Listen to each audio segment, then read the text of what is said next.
புரட்சித் தலைவர் எம்ஜிஆர் அவர்களை பற்றி சத்யா ஸ்டுடியோ பத்மநாபன் அவர்கள் கூறியதை தற்பொழுது காண்போம். சொல்லுதல் யாருக்கும் எளிய, அறியவாம் சொல்லிய வண்ணம் செயல் என்றார் வள்ளுவ பெருந்தகை. அந்த பொய்யாமொழிக்கு ஏற்ப சமதர்மம், பொதுவுடைமை ஆகிய லட்சியங்களை மேடையிலே பேசுவது எளிது. கடை தேங்காயை எடுத்து வழிப்பிள்ளையாருக்கு உடைப்பது போல் யாருடைய சொத்தையோ எடுத்து சொக்கனுக்கும் ஏழை குப்பனுக்கும் பகிர்ந்தளிக்கும்படி மேடை புரட்சி செய்வது அதைவிட எளிது. ஆனால் தன்னுடைய நெற்றி வேர்வை நிலத்தில் விழ அயராது உழைத்த உழைப்பால் உருவான ஒரு நிறுவனத்தின் நிர்வாகத்தை அதன் தொழிலாளர்களுக்கே சமமாக பிரித்தளிப்பது என்பது எல்லோருக்கும் உரியதன்று. அது எங்கள் வாழ்க்கை பாதையின் ஒளிவிளக்காம் புரட்சித் தலைவரை போன்ற பொன்மனச் செம்மல்களுக்கே உரிய ஒன்று. ஈத்துவக்கும் இன்பம் அறிந்த பெருந்தகையிடம் சேரும் செல்வத்தை ஊருணி நீர் நிறைந்ததற்கும் ஊர் நடுவே பழமரம் பழுத்ததற்கும் தமிழ்மறை ஒப்பிடுகிறது. அந்த முப்பாலுக்கு ஏற்ப எங்கள் இதே தெய்வம் பெற்ற லட்சங்கள் எல்லாம் ஏழை எளியோரின் ஏழ்மையை தீர்க்கும் லட்சியத்திற்காகவே பயன்படுத்தப்பட்டன. திரை உலகிலேயே வற்றாத வழங்கும் காமதேனுங்களாக கருதப்படுபவை திரையரங்கங்கள்தாம். ஒருமுறை சென்னை நகரின் முக்கிய திரையரங்கம் ஒன்று விலைக்கு வருவதாக இந்த ஏழை பங்காளரிடம் தெரிவிக்கப்பட்ட போது அவர் கேட்ட முதல் கேள்வி, இந்த தியேட்டரை வாங்கினால் அதில் எத்தனை பேருக்கு வேலை கொடுக்க முடியும் என்பதுதான். பொதுவாக ஒரு நிறுவனத்தை வாங்கும்போது லாபம் வரும் என்றுதான் எல்லோரும் கேட்பார்கள். ஆனால் பள்ளி ரோம்பும் பண்படைத்த இந்த பாரி வள்ளலோ அதனால் தனக்கு என்ன பலன் என்று கேட்காமல் பயனடைவோர் பட்டியல் எவ்வளவு என்று கேட்டார். நட்டத்தில் நடைபெறும் ஒன்று என்று தெரிந்திருந்தும் பலருக்கு வேலைவாய்ப்பு அளிக்கக்கூடிய ஒன்று என்ற ஒரே காரணத்தால் தான் மகாலட்சுமிகளான மவுண்ட் ரோடு தியேட்டர்களை எல்லாம் விட்டுவிட்டு சத்யா படப்பிடிப்பு நிலையத்தை அவர் வாங்கினார். அவரது உடல் மட்டுமல்லாது அவரது உள்ளமும் இவ்வாறு சொக்க தங்கமாக இருந்ததால்தான் இன்று இந்த வையகமே அவரது புகழை பாடி நிற்கிறது. முத்தமிழ் மண்டலம் மட்டுமல்லாது இந்தியாவே இன்று அந்த நம்பிக்கை நட்சத்திரத்தின் விழியசைவிற்கு காத்திருக்கிறது. இந்த ஈகை குணமும் கொடைத்தன்மையும் இன்று நேற்று வந்ததல்ல.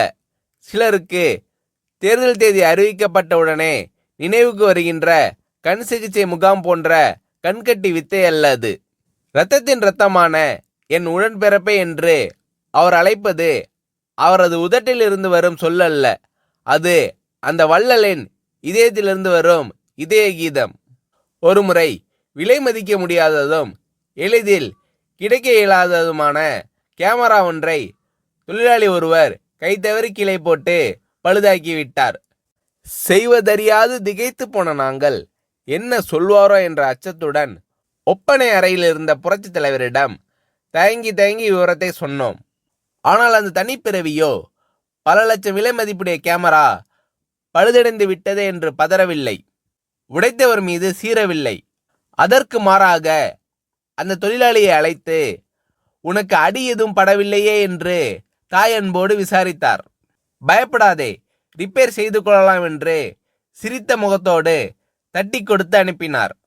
பிறகு எங்களை நோக்கி, மதுரைக்கு வயதாகிவிட்டதல்லவா, அவரை கனமான கேமராவை தூக்க சொல்லலாமா, இனி யாராவது ஒரு இளைஞனை அவருக்கு உதவியாளராக அமர்த்துங்கள் என்றார். அச்சத்தோடு அந்த அறைக்குள் நுழைந்த நாங்கள் அச்சடித்த பதுமைகளாக அதிசயத்து நின்றோம். இப்படிப்பட்ட இதய கீதங்களை 27 ஆண்டுகளுக்கு மேலாக அருகில் இருந்து சுவைக்கும் பெரும்பேறு பெற்ற சிலரில் நானும் ஒருவன். ஈரோட்டு வெண்தாடி வேந்தரின் வீட்டில் கட்டி தயிர் உண்டு வளர்ந்த செல்ல பிள்ளையான நான் அவருடைய அரசியல் வாரிசான பேரறிஞர் அண்ணாவினால் பத்மநாபா என்று அழுத்தமாக அழைக்கப்பட்டு கரிமுட்டை லாரியில் உடன் சென்றும் உடை துவைத்தும் பணிவிடை செய்த தொண்டன். இன்று அந்த இங்கர்சாலின் இதே கனியான புரட்சி தலைவரின் ராஜசபையில் நானும் ஒரு அங்கம் என்று எண்ணும்போது என் தோள்கள் அந்த தேவனின் புகழை எண்ணி எண்ணி பூரிக்கின்றன. இதழ்கள் என் தலைவனின் புகழ் பாடி பாடி துடிக்கின்றன. இமைகள் அந்த சான்றோனின் தரிசனம் கண்டு கண்டு கழிக்கின்றன. ஏனெனில் என் தலைவனின் அத்தாணி மண்டபத்திலே நித்தில குவியல்களுக்கு மதிப்பில்லை. என்றும் நிலைத்து நிற்கும் நீதிக்குதான் மதிப்பு. ஊரை அடித்து உலையில் போடும் உளுத்தர்களுக்கு அங்கு இடமில்லை. ஆனால் உண்மை உழைப்பிற்கு அந்த ராஜசபையிலேயே என்றும் ஏற்றம் உண்டு. அந்த தேவ சபையிலேயே ஓடுபோரும் உயர்போரும் ஒப்பர்தான். உற்றாரும் ஒன்றுதான், ஊர்கோடி உலகப்பனும் ஒன்றுதான். அவ்வளவு தூரம் ஏன்? காரி உமிழும் கடைமகனையும் தன் மகன் போல் மடியேந்தி உயிர் காக்கும் உத்தமர் அவர். இன்னா செய்தார்க்கும் இனிய செய்வதே அவர் இயல்பு. கொல்ல வந்த கொடியோரையும் அன்பொழுக அண்ணன் என்று அழைப்பதே அந்த அண்ணலின் சால்பு. அவரை எதிர்த்தோர் என்றுமே வாழ்ந்ததில்லை. அது அவருடைய ராசி. குடைநிழலிலிருந்து குஞ்சரம் ஊர்வராக இருந்தாலும் அவரது கடைவிழி சிவந்தாலே கரியாகி போவார். இது வரலாறு. ஆனால் ஆண்டவனை நம்பினோர் மட்டுமல்ல, இந்த ஆண்ட கையை நம்பினோரும் கைவிடப்பட்டதில்லை. அதற்கு அந்த ஆலமரத்தின் நிழலில் இளைப்பாரி கொண்டிருக்கும் நாங்களே இரத்த சாட்சிகள். சிகாகோ நகரத்து வீதிகளை சிவப்பாக்கிய மேதின வீரர்கள் கூட குறிப்பிட்ட நேர உழைப்பு, அந்த உழைப்பிற்கு ஏற்ற ஊதியம் என்றுதான் ஆர்ப்பாட்ட போர்ப்பாட்டு பாடி சென்றார்கள். ஆனால் புரட்சி தலைவரோ அதனினும் ஒரு படி மேலே சென்று உழைப்பிற்கு ஏற்ற ஊதியம் பெறுவதை விட எங்களை அந்த நிறுவனத்தை நிர்வகிக்கும் பங்குதாரர்களாகவே ஆக்கியிருக்கிறார்.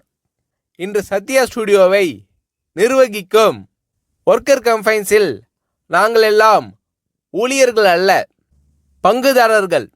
அதிலும் எப்படிப்பட்ட பங்குதாரர்கள்? பொது மேலாளர் முதல் துப்புரவு தொழிலாளி வரை எல்லோரும் ஒரு நிலைதான். உயர்வு தாழ்வு அற்ற சம பங்குதாரர்கள்தான். இந்திய துணைக்கண்டத்திலேயே ஏன் உலகம் முழுவதிலும் தொழிலாளர்களை சம பங்கு நிர்வாகிகளாக இருந்து நடத்தும் ஒரே படப்பிடிப்பு நிறுவனம் சத்யா ஸ்டுடியோ ஒன்றுதான்.